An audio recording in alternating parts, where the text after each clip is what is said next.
এখানে 133টি অধ্যাদেশের বিষয়ে যতগুলো মন্ত্রণালয় জড়িত আছে তালিকাটা আপনার কাছে নিশ্চয়ই আছে। সব মন্ত্রণালয় লেজিসলেটিভ ড্রাফটিং উইনে এখনো পর্যন্ত বিলগুলো জমা দেয় নাই, আইনমন্ত্রী ভালো জান। এখন আইনটার সাথে অর্ডার অফ দি ডের সাথে নোটিশটাও দিতে হবে যে কে কোন দিন এটা উত্থাপন করতে হবে। মিনিমাম 7 ডেজের কথা বলা আছে, আপনার এখতিয়ার আছে, আপনি কন্ডোন করে দিতে পারেন, 3 দিনও দিতে পারেন, 1 দিনও দিতে পারেন।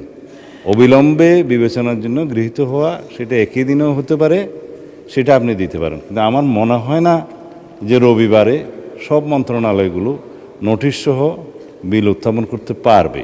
তো যে যখনই নোটিশটা দিবে আপনি একটু দয়া করে সময়ের বিবেচনা, যেহেতু আমাদের 9 তারিখের ভিতরে ফয়সলা করতে হবে, সেই জন্য নোটিশ প্রাপ্তির পরে আপনি সময়টা আপনার বিবেচনায় 1 দিন অথবা 2 দিন এভাবে বিবেচনা করলে তখন ভালো হবে।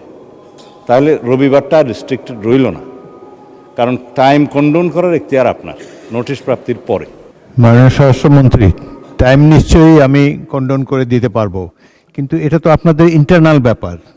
মন্ত্রিসভা চিফ হুইপ এবং হুইপবৃন্দ মন্ত্রীরা আপনারা একসাথে বসে যাতে বিলগুলো 9 তারিখের আগে উপস্থাপিত হয় সেটার জন্য আপনারা প্রয়োজন উদ্যোগ নেবেন। বিল আপনারা সরবরাহ না করলে তো জাতীয় সংসদ এটার উপরে কার্যক্রম শুরু করতে পারবে না।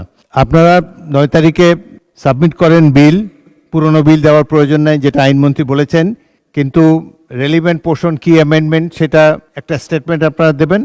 তারপরে সময় আমি কন্ডোন করে দেবো যাতে দ্রুত এটা বিবেচনা করা যায়।